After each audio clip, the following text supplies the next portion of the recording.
Kashmir.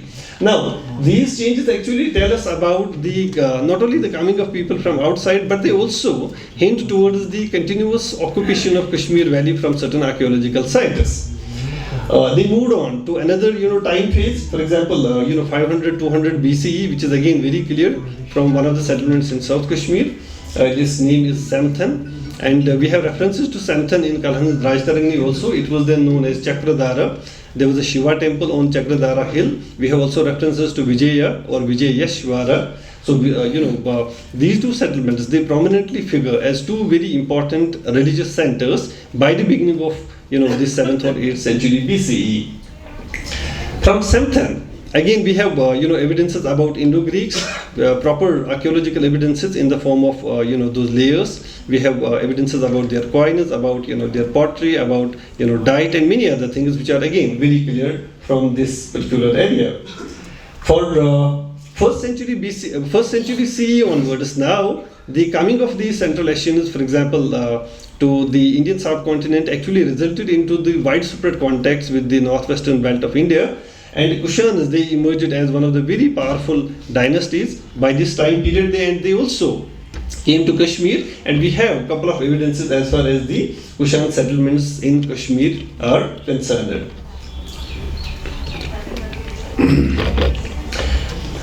If we try to compare the cultural assemblage of the Neolithic period and the early historical period in Kashmir, we have a couple of changes which were seen from the archaeological record. For example, there is change in pottery. There are changes, for example, in bone tools. There are again changes which are witnessed in the making of different kinds of ornaments. We have also, change in the diet patterns of the early historical period, and particularly the, subterranean pits which were constructed during the Neolithic period in Kashmir. They were completely now abandoned, and we have structures on ground which were now constructed with the help of different kinds of baked bricks, and we have evidences, of all these things from around 75 settlements in Kashmir.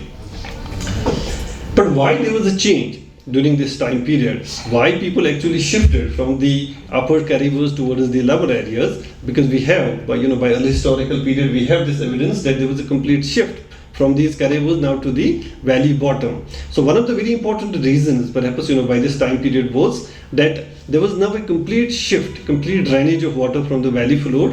So earlier, people, they used to live on the Karibas. It was not possible for them to, for example, cultivate those crops where there was a requirement of plenty of water, because it was very problematic for them. So the early historical period gave them this opportunity to move down to the, for example, the lower areas of the valley where water was easily available in the form of, channelization, let us say from Jhelum, from other tributaries. So therefore, rice began cultivated, by this time period only. There was change in diet. There was, for example, change in tool technology, because wheat and barley, so the cultivation of wheat and barley required very different kind of tools than was required, for example, in the cultivation of rice. Because rice cultivation requires plenty of water, it requires deep ploughing and many other, things which are associated there. Now, there was again a shift from, let us say, the rural areas towards the urban areas. So we have a couple of evidences from archaeological sites which actually tell us that now there was a complete change in the nature of material culture, material remains, which were actually coming from these archaeological sites. So earlier, there were no, for example, monumental architecture, but by this time period only, let us say from Havan, from Kanispura, from Samthan, from a couple of areas which are located within the Kashmir Valley, now they started representing the architectural forms in the shape of stupas, in the shape of viharas, in the shape of monasteries, and many other things which were now coming in Kashmir Valley. And the most important change, which is the favorite of my research, was the change in their art forms. And one of the very important developments which happened by this time period was the development of a very indigenous school of art, which I have labeled as the Kashmir Terracotta School of Art. Right. So it was during this early historical period that throughout North India, or even in Central India, we see the development of Gandhara School of Art, we have Mathura School of Art, Amaravati School of Art, but nobody talked about the Kashmir Terracotta School of Art, which used to be one of the very fantastic developments which happened during the early historical period. I know time is very less, I'll be moving very quickly. This is the map which actually gives us an idea about the occupation of the Kashmir Valley during the early historical period. Now the dots which are given there, with their numbers actually tell us about these areas that they were occupied, because we have a representation of material culture from these sites. Textual sources, they tell us again the occupation of these areas. We have references in Kalan's Rajtarani, Tarangwan, verse 104, 5, 6 onwards, about Vijayaswara, about Shishkaletra and many other places including Srinagar that they were occupied. Now these maps, they help us to understand the physical remains of the early historical times. This one is from Samthan, which I was just talking about. Now Samthan is bounded by river from all the sides, and this looks like a peninsula, and it acted as a very important political capital for almost 300 to 400 years in South Kashmir. And Samthan was discovered, in the modern times by archaeologists. I have just, given the chronology of the site and its discovery. We have a couple of coins of Indo-Greeks, including, for example, of Menander, coins of Apollodotes, which were found during explorations as well as from excavations. And a very different pottery tradition actually emerged by this time period there. A very different coarse redware pottery was a very fantastic development in as far as the terracotta school of art was concerned. And this is one of the representations from the potteries. And the question is, they were prominently known from 4 important features in Kashmir. One is the development of the pebble kind of architecture. So they were making their walls with the help of pebbles, as can be seen in the photograph on the right top of it. Then they were sort of making terracotta tile pavements around the these structures, including stupas, viharas, and many other establishments. And this terracotta tile pavement is from Harvan. This was found by Hiranand Shastri for the first time. Later excavations were carried by R.C. Kark and others.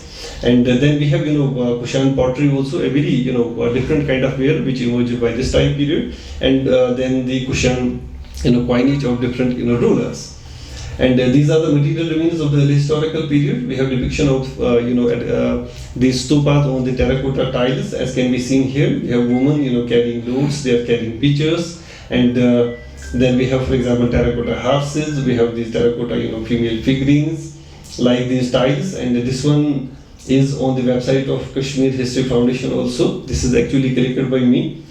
So we also know about the coming of Buddhism into Kashmir. We have references, textual references about them, as well as the archaeological references.